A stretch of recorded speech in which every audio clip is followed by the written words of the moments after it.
doing well and that you had a great Christmas. To all of my house guests, come in, make yourselves at home and make yourselves comfortable. If you're visiting my channel for the first time and you'd like to become a house guest, don't forget to hit subscribe and activate all of your notifications. I'm Chez, this is Chez M0i, welcome to my place.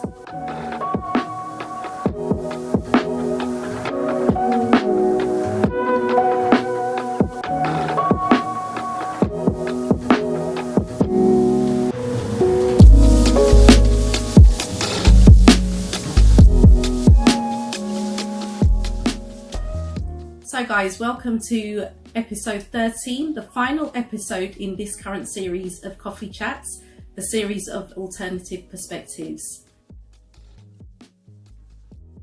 Two things before we get started. Today I'm drinking Irish cream. It's New Year, so I'm going to indulge. This was bought for me by my sister for my 53rd birthday back in August. And yeah, I've left it till now to drink. It's very nice. Let me know what you're drinking in the comments.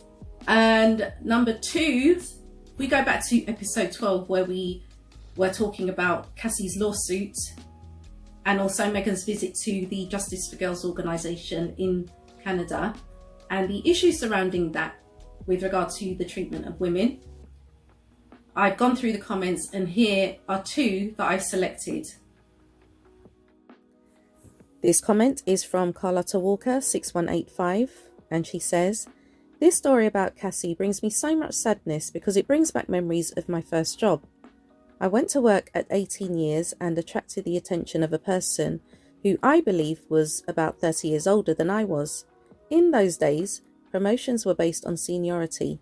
One morning, he called me to his office and said he knew that I was senior to this other person, but that his uncle was the permanent secretary of another ministry. I said to him, whatever will be, and left his office. That Sunday, after church, my priest called me and said to me, I've heard good things about you. He said, your boss called me and said you were brought on to clean up some work that had piled up, but you worked so well that he had decided to keep you. I should have mentioned that man was just my supervisor. It is very easy to be led astray by men who should know better. I am glad she has got her life together, and I hope he pays for the other lives he has destroyed. What I forgot to tell you was that man had children my age." This comment is from Darlene Vendriers 9050 and she says, "Good evening, Chez. Happy Sunday and thank you. It's very disappointing when we hear about the abuse of people like Cassie. I just cannot imagine what she had to have gone through. God bless that she's now on a happy and better path now. Me too. Glad for Harry having left his abusive family and is in Montecito with his wife, children, Grandma Doria and friends who care about and love them. I know Harry loves his abusive family, but hope he never tries to return as they will never be a family again. He withstood the pain his whole life." Thank you as always to everyone who contributed. I really appreciate you taking the time. In this video I wanted to talk about breaking free. Now we live in different communities which observe various conventions, obligations and traditions. Over the decades, it has always fascinated me that we do things without ever questioning the reasons why we continue to do them. They're just handed down through the generations, and often when I ask these types of questions, invariably I'm met with the response, because it's always been done that way. Now, while I understand that conventions, obligations and traditions have been established to help us remain anchored to our cultural roots and heritage, I don't believe we should simply continue to follow these concepts just to appease others, especially if we don't feel comfortable doing so. At the time of this upload, a brand new year is fewer than 9 hours away. 2024 will be a leap year. correlating with measurements of time in relation to astronomical events and versions of calendars. Apart from having one extra day, a leap year is an opportunity to continue a tradition which apparently began in Ireland and Britain, when a woman proposes marriage to a man. If you know how this tradition actually came about, please drop it in the comments. I'll make an admission now and state that this is one tradition I will never follow, but if it's in your plans for next year, I wish you nothing but the best. Another convention, obligation, or tradition that some follow, which I think doesn't need to be continued, is an event called Nine Night. It's typically a Jamaican tradition which has spread through the Caribbean and has its roots in Africa. Shortly after someone has passed away, people turn up at the family home. The original idea was to support the deceased's family in their time of grief. However, over the years, the eating, drinking, and singing hymns has turned into an excuse to have a full-blown party over an extended period of time to supposedly celebrate the life of the person who has passed away. My issue with this is that rarely is the grieving family's need for quiet contemplation and mourning taken into consideration, because the family actually feel obliged to cater to the needs of the guests, many of whom they don't even know, and more for fear of being talked about, with the implication being that the family can't afford to put on a good spread. At the top of my list of things we need to break free from is people with narcissistic traits. You know, those family members or people close to you who you naively thought would always have your back and support you through thick and thin, only to discover that their so-called love for you is purely transactional and fully dependent on which benefits they can extract from you and for how long. These individuals will guilt trip you by reminding you of the things they did for you in the past. They'll try to instill fear in you by convincing you that you cannot survive without them, and if it weren't for them, you wouldn't have what you have or be where you are today. These individuals will gaslight you into believing that any negative situation that's occurred is completely your fault. They will use emotional blackmail to dangle imaginary carrots in front of you, indicating a fake future, and warn you of the dire consequences if you even dare to think about stepping out of the parameters of their control.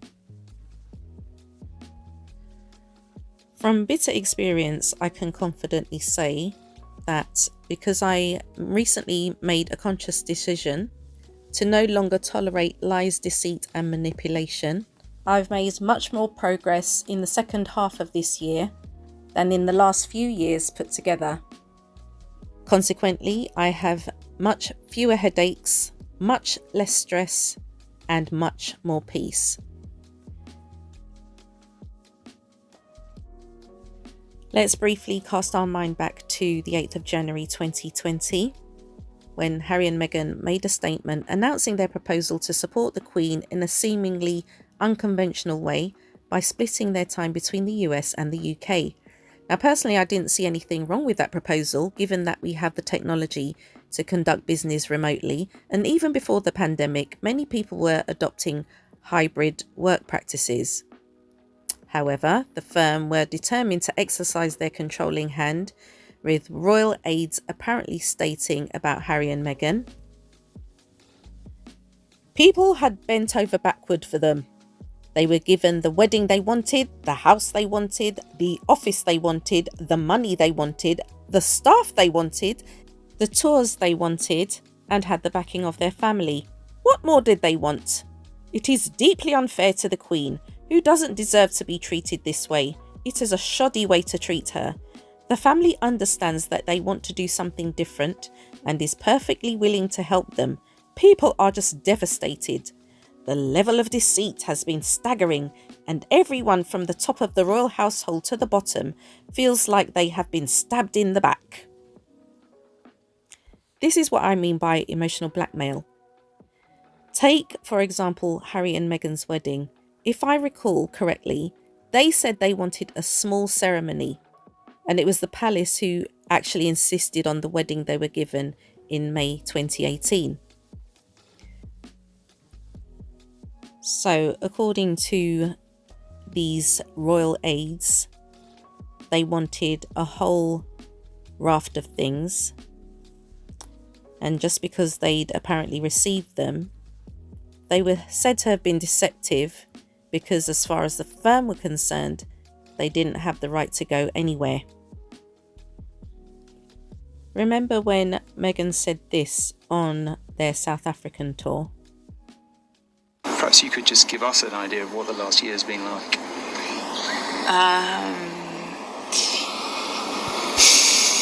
I guess that's a where would you start question, but give it a go. It's hard. I don't think anybody could understand that. But I in all fairness, I had no idea, which probably sounds difficult to understand here. But when I first met my now husband, my friends were really happy because I was so happy. But my British friend said to me, "I'm sure he's great, but you shouldn't do it because the British tabloids will destroy your life." And I very naively, I'm American, we don't have that there. What are you talking about? That doesn't make any sense. I'm not in tabloids. I didn't get it. So it's been complicated. I've said for a long time to H, that's what I call him.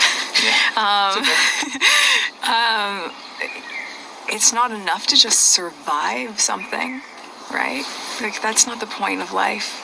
You've got to thrive. You've got to feel happy. And I think I really tried to adopt this British sensibility of a stiff upper lip. It has its advantages, I guess. I really tried. But I think that what that does internally is probably really damaging. And the biggest thing that I know is that I never thought that this would be easy, but I thought it would be fair. And that's the part that's really hard to reconcile. But I don't know, just do take each day as it comes. Now, since leaving the firm, my personal observation is that these guys look very much like they're thriving, despite what you've been told. And long may it continue into 2024 and beyond. As a rational, functional human being with complete autonomy over your life, you are not obliged to put up with the nonsense you've been dealing with this year. You can't control what's being said about you, but you can control how you respond. And it's not necessary for you to wait until the first day of a brand new year to take back control of the one life you have. However, since we happen to be at that point in time, make up your mind that you're going to draw a line in the sand today, 31st of December 2023, and that as of midnight tonight, you will no longer put up with other people's insecurities. You will no longer put up with their deflection and projection, even if it's likely to end up in rejection. You will no longer be coerced into believing their words of deceit.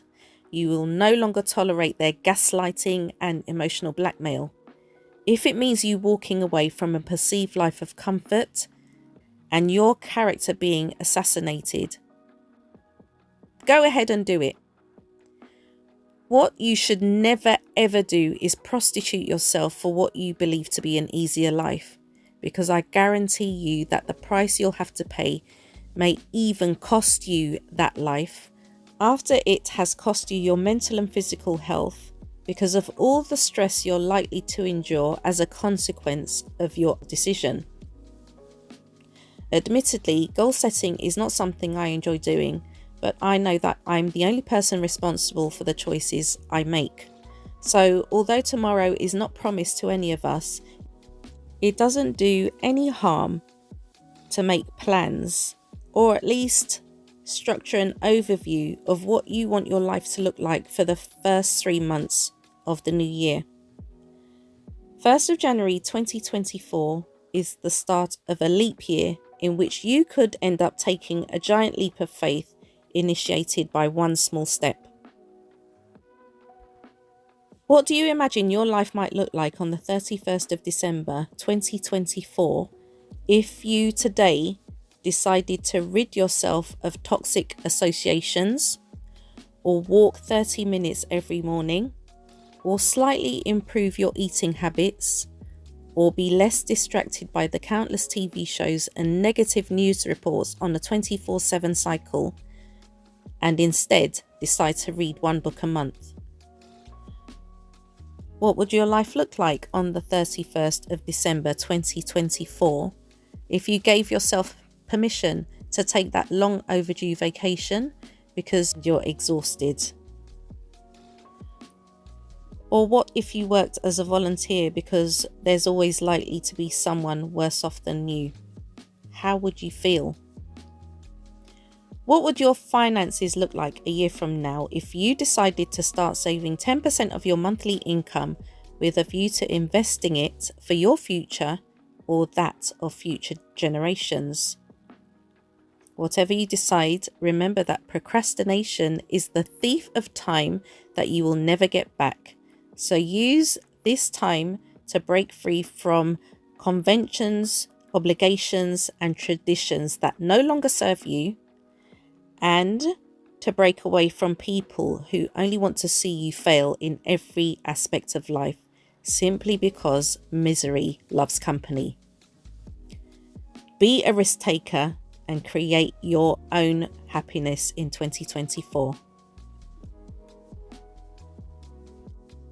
So guys, I don't really have that much more to add, except I want to say a massive thank you to all of you, all of my subscribers, all of my house guests who have watched these videos over the last 12 months. Your support has been immense. It's really appreciated. I did not expect this at all.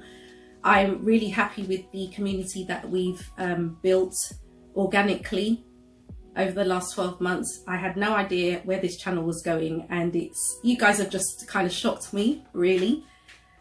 The fact that you take time out every week to watch my videos, it's very humbling. I am very humbled. Okay, I don't take it for granted. I don't take it lightly. In the meantime, guys, if your thoughts are provoked in any way with regard to this episode, don't forget to give it a thumbs up. And if you haven't yet become a house guest, don't forget to hit subscribe and activate all of your notifications. All that's left for me to say this final episode of Coffee Chats is Happy New Year to every single one of you. I wish you everything that you wish for yourselves and your families. Let 2024 be a good year, a productive year, a proactive year, a positive year, and any challenges that you face, you have the strength to face them. So guys, cheers, Happy New Year, and we shall catch up in 2024.